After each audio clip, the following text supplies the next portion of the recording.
Gracie Burton s'est envolée pour Orlando afin de voir son fiancé, Mark, qui a déménagé là-bas plusieurs mois auparavant. Cependant, son monde entier a été bouleversé lorsqu'elle est arrivée à l'aéroport et que Mark s'y trouvait en compagnie d'une femme plus âgée. Gracie ne s'attendait pas à ce que Karma joue avec elle de cette façon. Mesdames et messieurs, veuillez vous asseoir. Notre vol est prêt à décoller, entendit Gracie résonner dans le système de sonorisation. Elle boucla ainsi sa ceinture de sécurité et pensa à mettre ses écouteurs. Mais la femme plus âgée assise à côté d'elle l'interrompit. Les départs sont toujours la pire partie des vols, n'est-ce pas ? Commenta la dame en regardant Gracie et en attendant une réponse. Oui, ils peuvent être effrayants au début, répondit-elle en hochant la tête et en souriant maladroitement. Si est une bonne ligne aérienne, pourtant, poursuivit la femme plus âgée. Ah, bien sûr.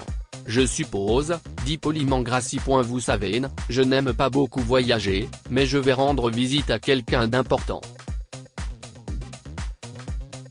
Je ne l'ai pas vu depuis longtemps, et il m'a invité spécialement, alors je dois y aller ? Oui, bien sûr, répondit Gracie, ne sachant que dire d'autre. Manifestement, la dame âgée voulait parler de tout cela. Gracie savait que certaines personnes se sentaient mieux dans des situations tendues si elles pensaient à autre chose. Mais elle n'a jamais été la personne la plus bavarde du monde. En fait, elle n'a jamais donné une bonne première impression. Je déteste prendre l'avion si longtemps, mais je n'aime pas non plus les vols avec correspondance, alors j'ai pris un billet avec une seule escale pour Orlando, et 3 heures, si est trop long. Avez-vous déjà pris un vol plus long ? Eh bien, je suis allé en Europe il y a des années, alors oui, répondit Gracie alors que l'avion commençait enfin à décoller et à prendre de la vitesse. Heureusement, cela a distrait la femme plus âgée pendant un moment. Gracie saisit son téléphone et consulta sa galerie de photos. Elle ne pouvait pas faire de recherche sur internet car son téléphone était en mode avion pour des raisons de sécurité. Elle cliqua sur une photo d'elle et de Mark à JFK il y a quelques mois. Il s'était vu offrir une nouvelle opportunité de travail fantastique et n'avait pas pu la refuser. Gracie déménagerait avec lui dans quelques mois lorsque son contrat de travail actuel prendrait fin, et il s'efforçait de maintenir leur relation à distance. Mais si est difficile. Le fait de parcourir les images l'a calmé. Puis leur photo de fiançailles est apparue. C'était le moment le plus doux qui soit. Mark avait fait sa demande lors d'un magnifique pique-nique à Central Park, et elle ne pouvait pas imaginer épouser quelqu'un de plus romantique. Sans qu'elle s'en aperçoive, l'avion s'était stabilisé, et la femme plus âgée lui a soudain tapé sur l'épaule. Qu'est-ce que vous regardez ? Commença-t-elle, n'ayant pas vraiment envie de répondre à cette question. Sa vie privée ne regardait qu'elle. Mais elle ne voulait pas être impolie avec la femme plus âgée. Si est mon fiancé. Je vais le voir à Orlando. Si est gentil. J'adore voir des jeunes gens planifier leur avenir. Allez-vous avoir des enfants ? Gracie a finalement froncé les sourcils à cette question. Qu'est-ce qui fait que les gens pensent que si est bien de demander quelque chose d'aussi privé et personnel ? Pensa-t-elle. Elle voulait mettre fin à la conversation immédiatement, mais à la place, elle a dit, peut-être, je ne sais pas. Bien sûr, il y a beaucoup de choses auxquelles il faut penser en ce moment quand il s'agit d'avoir des enfants. Ce n'est pas la même chose que lorsque j'étais plus jeune. Tout le monde avait des enfants après s'être marié. c'était le seul choix possible. Maintenant, il y a l'inflation et le changement climatique qui influencent cette décision. Cependant, si vous voulez mon avis, je ne veux pas. Vous devriez vraiment les avoir. Il n'y a rien de mieux que d'élever des enfants, et des petits-enfants, si est encore mieux, poursuivit la femme âgée. Alors, promets-moi d'y réfléchir. Pour qui se prend cette femme pour me parler ainsi? Ai-je l'air de vouloir discuter de mes choix en matière de procréation? Si est ridicule, pensa Gracie qui voulait dire quelque chose de narquois, mais elle se contenta de ne rien dire. Cependant, son silence n'a pas suffi à décourager la femme plus âgée. J'espère que vous n'êtes pas une de ces femmes carriéristes qui ne pensent qu'à leur travail. Ce n'est pas bien. Avoir une carrière, si est bien, mais la famille doit passer avant tout. S'occuper de son mari et de ses enfants. Cuisiner, poursuivit la dame, et finalement, Gracie commença à perdre patience. Elle pouvait tolérer beaucoup de choses, mais ce sermon flagrant sur les rôles sexuels de la vieille école était un peu trop à son goût, et c'était encore pire venant d'une parfaite inconnue. Alors, vous pensez que les femmes ne devraient pas être aussi motivées que les hommes et se concentrer sur leur rôle de femme au foyer? Gracie finit par craquer, tout en gardant la voix basse. Non, non. Mais quand même, au bout du compte, la carrière n'est pas si importante. L'argent va et vient. Dieu y pourvoira toujours. Mais construire une bonne famille, si est quelque chose qu'on ne peut pas avoir plus tard. Il faut s'y mettre rapidement. Et croyez-moi, jeune fille, une fois que vous l'aurez fait, vous vous rendrez compte qu'un travail ne signifie rien à côté. La veine sur le front de Gracie se mit à battre. Elle était sûre que son visage était rouge comme une betterave à cause de la colère. Quoi que je choisisse, si est mon choix et il doit être respecté. Mon fiancé doit le comprendre, répondit-elle lentement et prudemment. Oh, piche-poche. La plupart des hommes disent qu'ils ne voient pas d'inconvénient à ce que leur femme soit carriériste, mais ce n'est pas du tout le cas. Au fond, ils veulent qu'une femme reste à la maison, qu'elle s'occupe de la maison et des enfants, et qu'elle soit son soutien en général. Mon fiancé n'est pas comme ça. Il m'aime pour ce que je suis. Si nous avons des enfants, il pourrait devenir un homme au foyer, s'exclama-t-elle, un peu trop fort. Bien sûr, elle mentait. Elle et Marc travaillaient parce qu'ils étaient tous deux ambitieux et motivés par leur carrière. Ni l'un ni l'autre ne resterait à la maison pour se consacrer à des enfants. Si est absurde. Vous ne pouvez pas faire ça. Rétorqua la dame plus âgée, et les sourcils de Gracie manquèrent de se détacher de son visage. Quoi? Ce n'est pas votre problème, madame. Arrêtez de me parler jusqu'à la fin du vol. Je ne tolère pas ce genre de propos. Nous ne sommes plus dans les années 1950. Mettez-vous au goût du jour. Répliqua Gracie, tressaillant devant ce qu'elle savait être des insultes pour la femme âgée, mais elle en avait assez. La vieille dame voulait répondre, et elle était également en colère pour une raison insensée que Gracie ne pouvait pas comprendre. Mais soudain, elle s'est mise à tousser et à tousser encore. C'était si grave que Gracie s'est levée pour appeler l'hôtesse de l'air, qui a demandé à la vieille dame de se lever et de venir avec elle. Gracie craint que leur dispute ait eu des répercussions sur la santé de la dame âgée, mais ce n'est pas de sa faute. Elle s'est simplement lassée des sermons de l'étrangère. J'espère quand même qu'elle ne sortira, se dit-elle. À un moment donné, elle a demandé à l'hôtesse de l'air ce qu'elle pensait d'elle. Oh, Je l'ai installée sur un siège vide en première classe. Elle va bien et elle dort maintenant, répondit la gentille femme avant de reprendre son travail. Gracie respira profondément et se sentit mieux. Elle avait maintenant plus de place et personne ne lui parlait pendant le reste du vol. Elle arriva à l'heure à IMCO et consulta son téléphone. Marc lui avait envoyé un message. « Je t'attends à l'extérieur.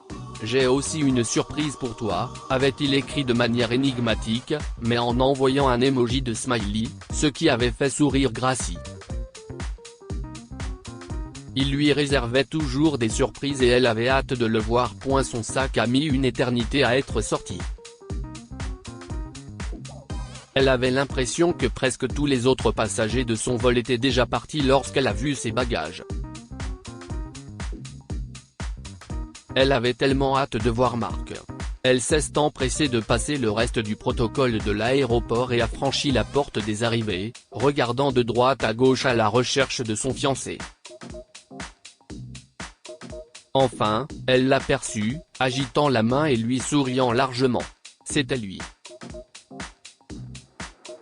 L'amour de sa vie. Son beau Marc, dont elle était sûre qu'il ne la ferait jamais devenir femme au foyer. Bon sang, il faut que j'oublie les paroles de cette vieille dame. Mais Marc n'était pas seul, et Gracie pouvait presque entendre le crissement des pneus lorsqu'elle s'arrêta dans son élan. Il se tenait à côté de la femme âgée de l'avion. Elle le vit poser la main sur l'épaule de la femme et pointer Gracie du doigt.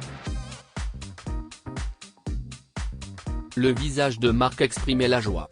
Elle devait être quelqu'un d'important pour lui. Elle était la surprise. Gracie se mit à marcher, ayant l'impression de se diriger vers le jugement dernier de l'enfer. Elle n'arrivait pas à croire à cette coïncidence. Gracie. Je voudrais te présenter la femme merveilleuse qui m'a élevée, ma grand-mère Barbara Rodequin. Même si je l'appelle Nana, a déclaré son fiancé, et Gracie transpirait la honte. Mais elle tendit la main à la vieille dame. Je suis ravie de vous rencontrer, Madame Rodequin. Je suis Gracie Burton, dit-elle, et les yeux de la dame âgée se plissèrent pendant une seconde. Gracie se prépara à la réprimande qui s'annonçait. La tension était palpable dans l'air, mais pour une raison inexplicable, Marc ne l'avait pas remarqué. Le moment a semblé durer une éternité, mais il ne s'est écoulé que quelques secondes avant que Barbara ne tende la main. Je suis ravie de te rencontrer, chérie, dit-elle avec un sourire. Marc les a guidés vers sa voiture au parking, et Gracie a laissé à Barbara le siège avant. Pendant tout le trajet, elle se demanda comment s'excuser auprès de Barbara pour ses paroles et pour avoir provoqué sa quinte de tout pendant le vol. Elle trouvait étrange qu'elle n'ait rien dit à Marc. Alors qu'il se rapprochait de la maison de Marc, elle a pensé à autre chose. Elle savait que Marc avait été élevé par sa grand-mère, car ses parents étaient morts quand il avait 10 ans. Mais d'après les histoires qu'il lui a racontées, Barbara n'était pas du tout une femme au foyer. Elle n'est pas restée à la maison pour élever les enfants et n'a jamais épousé le grand-père de Marc. Son discours dans l'avion n'avait aucun sens. Avait-elle changé Davis avec l'âge? Finalement, ils sont arrivés à l'appartement de Marc, qui a récupéré leurs bagages. Ils sont restés silencieux pendant le trajet en ascenseur et se sont installés chez lui rapidement. Je vais prendre une douche, chérie. Peux-tu distraire ma grand-mère pendant quelques minutes? Demandait Marc après leur avoir fait visiter la maison et leur avoir servi quelques boissons. Bien sûr, dit-elle en hochant la tête trop rapidement. Lorsque Marc est parti, Gracie s'est retournée et a vu Barbara assise sur le canapé. Son visage était tourné vers la fenêtre. Elle s'est soudain retournée vers Gracie, qui ne pouvait plus. Elle devait parler de l'éléphant dans la pièce, et il n'y avait qu'une seule façon de le faire. Elle s'approcha de la dame âgée et se mit à genoux, la tête baissée de honte. Madame Rodequin, je ne savais pas que vous étiez la grand-mère de Marc. Je suis vraiment désolé. Je ne peux pas croire que j'ai parlé à quelqu'un de cette façon. J'aurais dû respecter vos opinions. Et j'ai provoqué votre quinte de tout. S'il vous plaît, pardonnez-moi. Supplia Gracie. Oh, chérie, lève-toi, dit la femme plus âgée, en choquant Gracie, qui leva les yeux vers elle. Tu n'as pas du tout besoin de t'excuser. Quoi ? Je l'ai fait exprès, a révélé Barbara qui s'est soudain mise à glousser, puis elle a tapoté le canapé. Viens, assieds-toi avec moi. Gracie s'est assise sur le canapé, confuse. Qu'est-ce ce que tu veux dire par exprès ? Je t'ai vu regarder tes photos avec Marc sur ton téléphone. Au début, je ne savais pas qui tu étais, mais ensuite j'ai vu les photos et j'ai pensé. À mieux te connaître, commença Barbara en affichant un sourire insolent. Alors, c'était un test ? Ce n'était pas vraiment le cas. Si est juste ce qui s'est passé à la fin, a expliqué la femme plus âgée. Je déteste les femmes sans ambition. Je sais que je ne devrais pas juger, mais je le fais. J'ai été une femme active, même lorsque j'ai dû élever un enfant à mon âge avancé, et je veux que Marc épouse quelqu'un qui veut un avenir pour elle-même, pas pour vivre à ses crochets. Et toi, chérie, tu as passé le test et tu as coché toutes les cases. Tu as des opinions bien tranchées, tu es passionnée et tu es un peu forte. Tu ne laisseras pas les autres te piétiner, toi et ce que tu veux. Je respecte cela. J'ai mis cela. Je dois donc m'excuser d'avoir été si dur. Oh, et la quinte de tout, c'était inattendu. Finalement, tout le corps de Gracie s'est détendu et elle a ri. Oh mon Dieu. Mais tu vas bien ? J'étais inquiète, mais l'hôtesse de l'air m'a dit que tu allais bien. Oui, je vais bien. Si est juste une toux. Quand on vieillit, tout s'aggrave et les gens s'inquiètent. Mais ce n'était rien. Bien sûr, je ne voulais rien dire. J'ai été transférée en première classe, je devrais même te remercier pour ça, ajouta Barbara, et elles rirent toutes les deux. Le reste de leur séjour a été fantastique. Elles n'ont jamais parlé à Marc de leur première rencontre officielle. C'était leur secret. Quelques mois plus tard, Gracie s'installa définitivement à Orlando et ils se marièrent. Barbara a fièrement conduit son petit-fils à l'hôtel et l'a regardé épouser une femme qu'elle approuvait de tout cœur. Que pouvons-nous apprendre de cette histoire ? Essaie d'être patient avec les étrangers, surtout les personnes âgées. Gracie ne voulait pas parler à la femme plus âgée et s'est ensuite fâchée contre ses opinions. Mais leur dispute a provoqué une quinte de tout et elle s'est sentie très mal. Il vaut toujours mieux être poli, même si la situation est ennuyeuse. Il vaut mieux ne pas juger les projets d'avenir des autres. Tout le monde a le droit d'avoir ses opinions et ses objectifs pour l'avenir. Personne ne doit être jugé si ses opinions ne sont pas conformes aux attentes des autres. Partage cette histoire avec tes amis. Elle pourrait égayer leur journée et les inspirer.